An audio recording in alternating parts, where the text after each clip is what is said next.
Good morning students. कल हमने पढ़ा था इसेंशियल फीचर ऑफ डेमोक्रेसी के बारे में, तो उसमें हमने डेमोक्रेसी के कुछ फीचर्स देखे थे। देन उसके बाद जो लास्ट टॉपिक हमने कवर किया था वो था कन्फ्लिक्ट एंड देयर मैनेजमेंट, कि किसी भी डेमोक्रेटिक गवर्नमेंट के अंदर कौन कौन से कन्फ्लिक्ट आ सकते हैं। तो आज का जो टॉपिक है हम उसमें ये डिस्कस करने वाले हैं कि क्या क्या परेशानियां हैं, क्या क्या ऐसे कन्फ्लिक्ट्स हैं जो गवर्नमेंट के सामने आते हैं डेमोक्रेसी के अंदर। The various reason of conflict could be, first है unequal distribution and availability of resource. पहला जो कन्फ्लिक्ट आता है वो होता है किसी कारण, अगर कोई रिसोर्स है वो अनइक्वल डिस्ट्रीब्यूट किया हुआ है या कोई प्रॉपर तरीके से अगर डिस्ट्रीब्यूट नहीं है, उसके कारण से कन्फ्लिक्ट आपको देखने को मिल सकता है।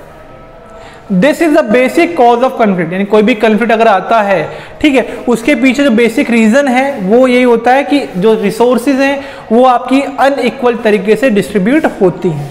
Another important cause of conflict is the human tendency of greed. दूसरा कन्फ्लिक्ट का मेन कारण होता है ह्यूमन ग्रीड। अगर ह्यूमन अपना ग्रीड जो लालच होता है वो बढ़ता जा रहा है, उसके कारण भी कन्फ्लिक्ट लगातार बढ़ सकता है।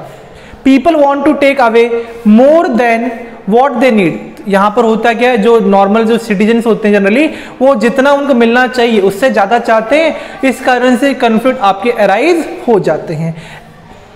Eight time then they take away the land and property which is either for common use or not rightfully their own। अब यहाँ पे होता क्या है जनरली कि कन्फ्लिक्ट के मेन कारण क्या होते हैं, अगर कोई रिच पर्सन है वो किसी की लैंड या प्रॉपर्टी को जबरदस्ती छीन लेता है, उसके कारण से कन्फ्लिक्ट आपका अराइज यहाँ पर हो सकता है। सेकेंड जो रीजन कन्फ्लिक्ट का वो है religious Discord.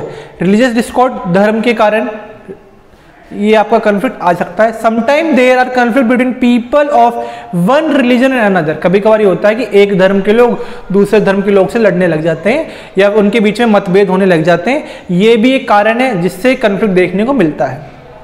Many time there are conflict during religious प्रोसेसन।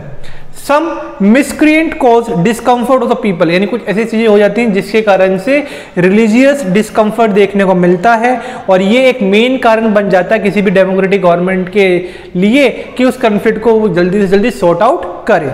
The government at the appropriate level take necessary action to prevent such incident. तो वहां पर गवर्नमेंट की ड्यूटी होती है कि ऐसे इंसिडेंट को होने से पहले ही वो खत्म कर दे।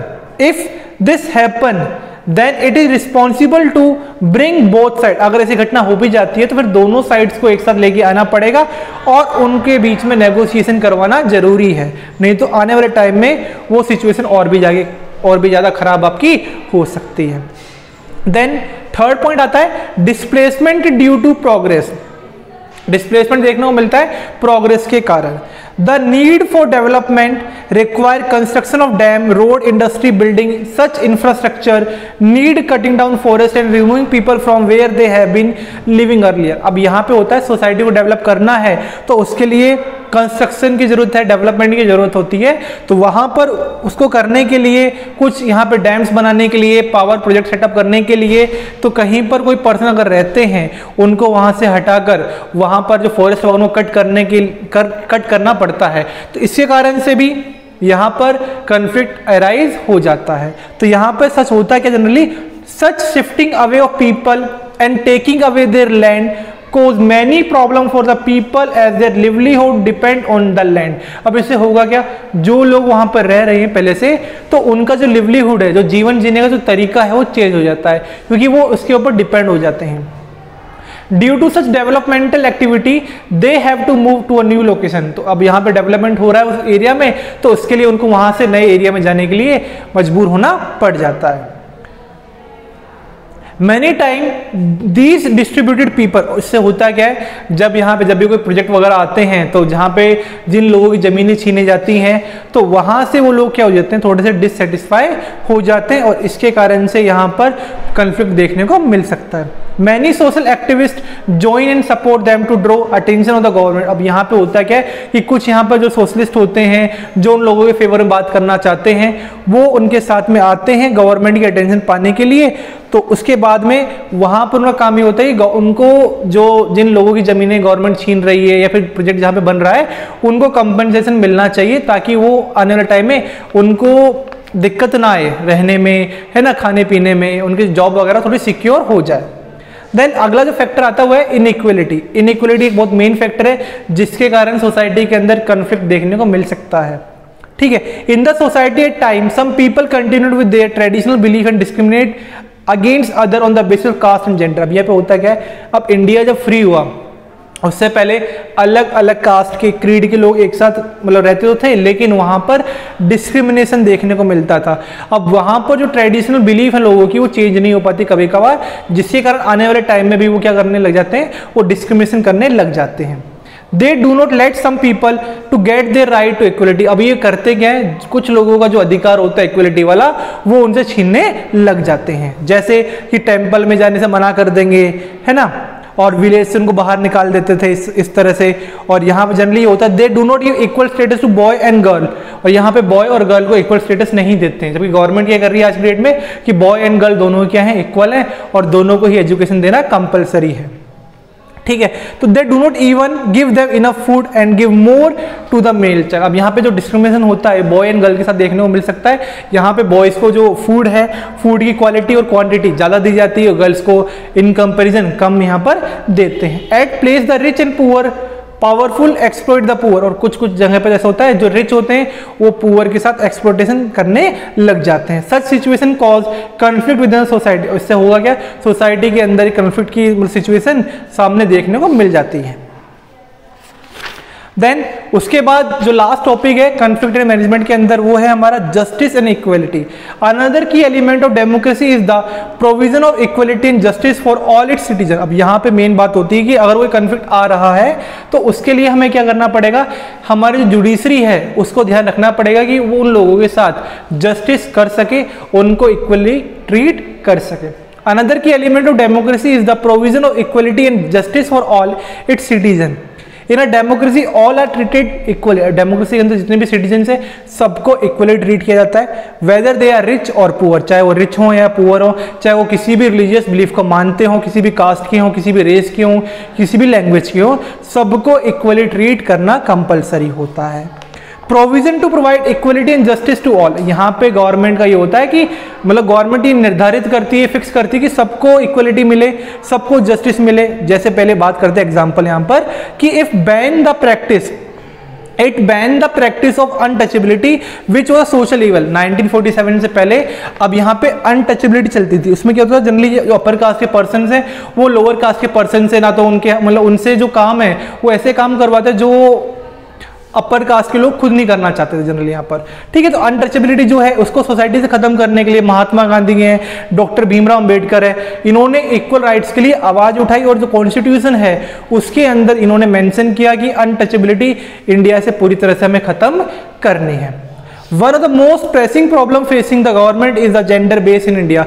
अब सबसे अभी आज की डेट की बात करते हैं तो सबसे जो मेन प्रॉब्लम है इंडिया के सामने वो जेंडर बेस है। यहाँ पे होता है जनरली कि जो गर्ल्स हैं उनको पैदा होने से पहले ही मार दिया जाता है। ठीक है, अभी लोगों की सोच ये रहती है कि अगर गर्ल्स पैदा होंगी तो कल को उनकी शादी भी करनी पड़ेगी, तो वहाँ पे डॉवरी वगैरह दहेज वगैरह देना पड़ेगा, तो उतना पैसा लाएंगे कहाँ से वो, इसलिए क्या करते हैं जनरली लड़कियों को पैदा होने से पहले ही वो मार देते हैं। तो गवर्नमेंट के सामने मेन प्रॉब्लम यही है कि इस सिचुएशन से कैसे डील करना है, इस प्रॉब्लम को कैसे सॉर्ट आउट उनको करना है।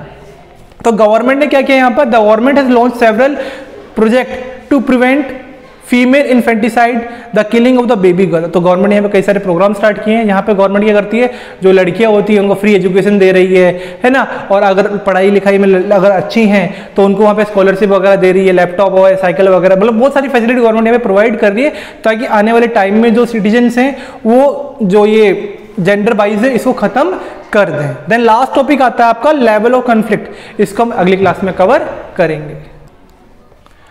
देन लास्ट टॉपिक है हमारा लेवल ऑफ कन्फ्लिक्ट। अब जो कन्फ्लिक्ट है कभी कभार लोकल भी हो सकता है, और ये जो कन्फ्लिक्ट है ये आपका इवन स्टेट्स लेवल पे भी देखने को मिल सकता है। तो कन्फ्लिक्ट मैंने आपको ऑलरेडी बता चुका, मतभेद बोलते हैं जनरली इसको।